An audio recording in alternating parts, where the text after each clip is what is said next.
जनसंख्या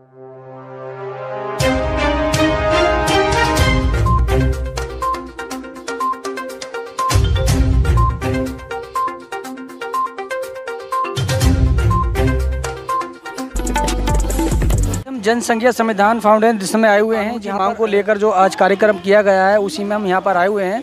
और यहाँ पर हमारे इंद्रेश कुमार जी आए हुए हैं जो कि नमस्कार, आदाब। मैं मीनाज ठाकुर, आप देख रहे हैं सच का कारवां न्यूज। जनसंख्या समाधान फाउंडेशन के द्वारा आर्य समाज मंदिर सेक्टर 5 राजनगर गाजियाबाद में संकल्प सभा का आयोजन किया गया।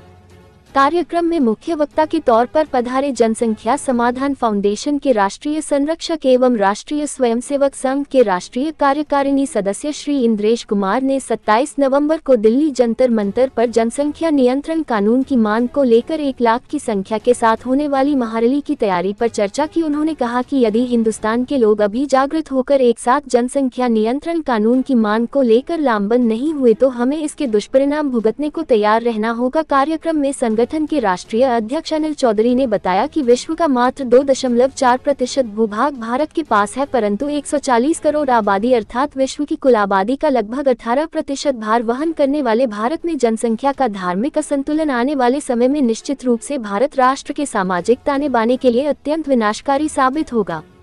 कार्यक्रम में संगठन की राष्ट्रीय संयोजिका और कश्मीरी विस्थापित बहन ममता सहगल ने कहा कि सभी कार्यकर्ता अपने अपने क्षेत्र में गांव-गांव जाकर लोगों को अपने साथ जोड़कर एक विशाल रैली के रूप में दिल्ली जाएंगे। कार्यक्रम में सांसद श्री अनिल अग्रवाल, विधायक सुनील शर्मा, विधायक मंजू सिवाच, दर्जा प्राप्त राज्य मंत्री बलदेव राज शर्मा, अशोक गोयल, जगदीश साधना आदि जनप्रतिनिधियों ने अपना समर्थन एवं विचार व्यक्त किए और जिससे भारत सरकार जनसंख्या नियंत्रण के संबंध में एक मजबूत कानून जल्द से जल्द पारित करे। कार्यक्रम में महिला विंग की राष्ट्रीय अध्यक्ष वंदना त्यागी और प्रदेश अध्यक्ष गजेंद्र सिंह नीलकंठ ने कहा कि जनसंख्या असंतुलन के खतरे की भयावहता और इसके समाधान के लिए प्रतीक्षा का बहुत अधिक समय न बचा होने का आकलन करते हुए जनसंख्या समाधान फाउंडेशन ने धरना प्रदर्शन और ऐतिहासिक सभा के आयोजन की योजना बनाई है।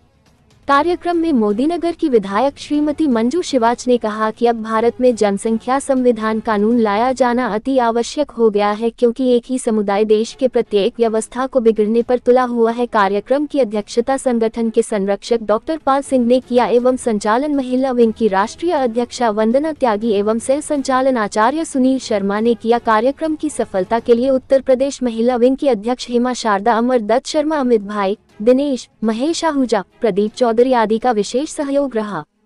सभा के दौरान पूर्व विधायक कृष्णवीर सिंह सिरोही, दर्जा प्राप्त मंत्री बलदेव राज शर्मा, दर्जा प्राप्त मंत्री अशोक गोयल, सोनिका, पार्षद राजेंद्र त्यागी, वंदना चौधरी, कपिल वशिष्ठ, विनीत शर्मा, कामेश्वर त्यागी, वीरेंद्र सारस्वत, अजय टंडन आदि उपस्थित रहे। आप देख रहे हैं सच का कारवां न्यूज, खास रिपोर्ट पवन ठाकुर की। परंतु रिसोर्सेज तो ईश्वर के उतने ही, इसलिए एक संकट खड़ा है। तो सारी दुनिया चिंतित है कि इस बढ़ती जनसंख्या का नियंत्रण नहीं हुआ। अगर खाद्यान्न नहीं मिला तो फिर इंसान करेगा क्या? कुत्ते बिल्ली पशु पक्षी खाएगा। वो नहीं मिलेगा तो अपनी भूख मिटाने के लिए इंसान को भी खा सकता है, क्योंकि भूख सब कुछ करवा सकता है। तो ऐसी दुनिया ना बने, आज ये विश्व में एक चुनौती है। कार्बन डाइऑक्साइड बढ़ने के कारण प्रदूषण बढ़ रहा है, इसलिए बीमारियां बढ़ रही हैं। एक बड़ी चुनौती है बीमार आदमी। कहाँ 1000, 2000, 4000 साल पहले कोई तहसील में, ब्लॉक में 2 डॉक्टर हो गए तो सबका इलाज हो जाता था। आज गली गली में डॉक्टर है और बीमार घट नहीं रहे, बीमार बढ़ते जा रहे, क्योंकि प्रदूषण इतना भयानक है। हैबिट्स भी इतनी खराब हो गई हैं। आदमी एकदम गर्म पिएगा, एकदम ठंडा पिएगा और डॉक्टर की गोली ले लेकर मरता जाएगा।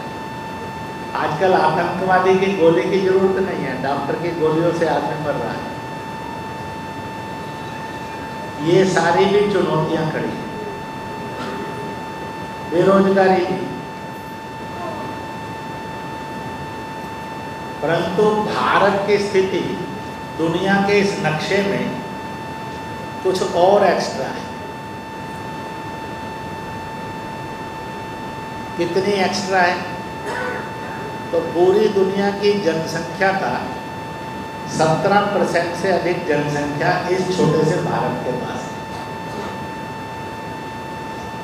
और दुनिया की जनसंख्या, पृथ्वी का, वायु का, प्रकाश का घनत्व केवल 3.5-4% है। अब हमारे सामने एक चुनौती है, या तो जनसंख्या नियंत्रित हो या फिर जमीन बढ़े, प्रकाश बढ़े, जल बढ़े, खाद्यान्न बढ़े। अब कब्जा तो करके बढ़ाई नहीं जा सकती। नहीं करेंगे तो संकट गहरा हो जाएगा।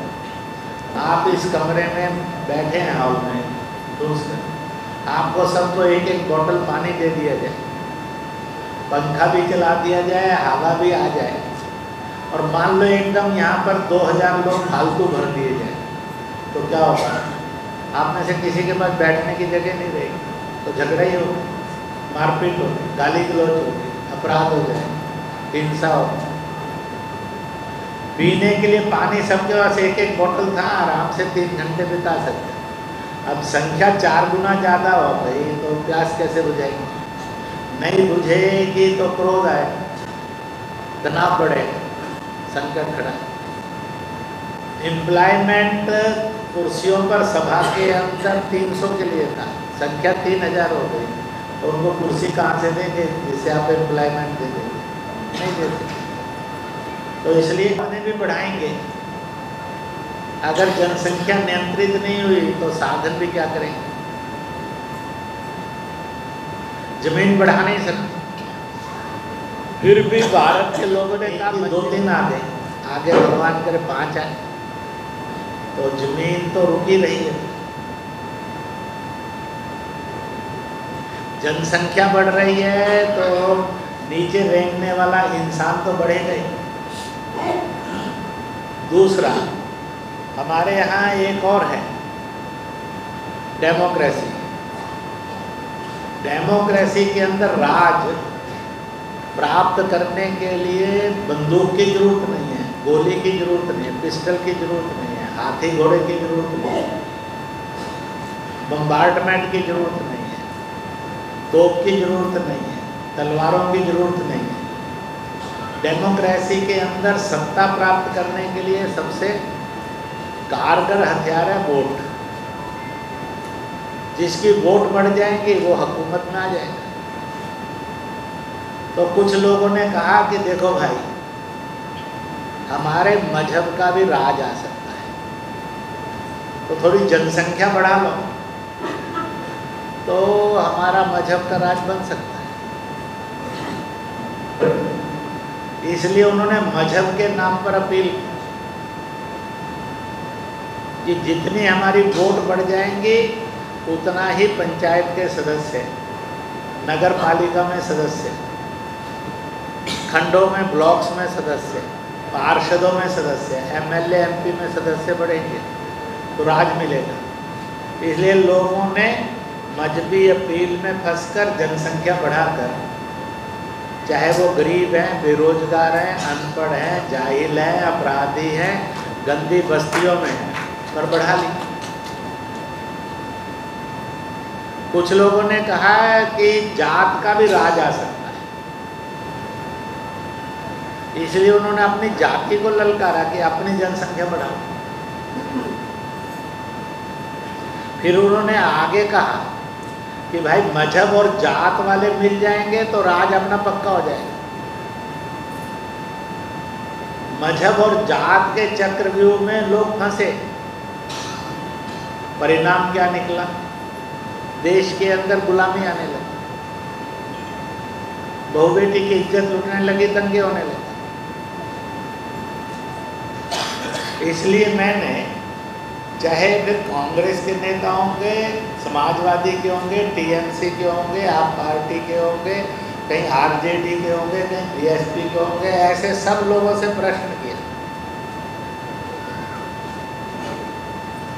कि अगर आपकी जात की संख्या बढ़ जाएगी तो देश का तो विभाजन हो जाएगा। और अगर दूसरे मजहब की जनसंख्या बढ़ गई तो उनका राज आया तो आपको भी गुलामी भुगतनी पड़ेगी। 1200 साल भुगती है।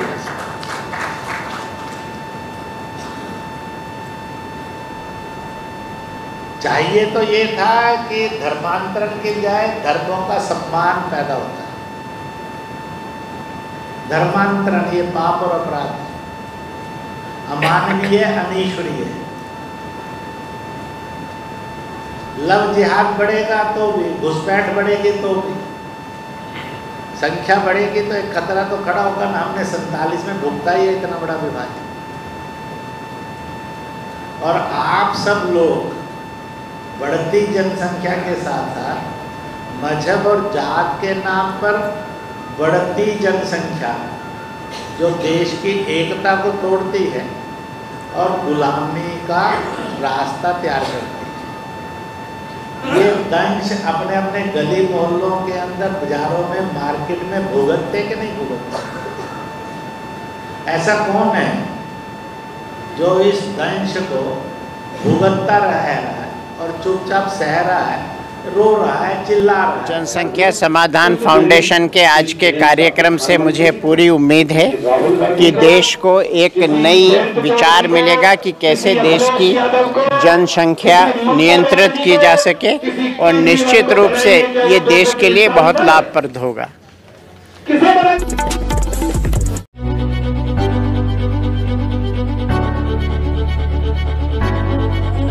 की दुनिया का बेमिसाल संगम, हर खुशियों को लेंगे आप जीत, बस अपने जीवन में इस्तेमाल करें। 71775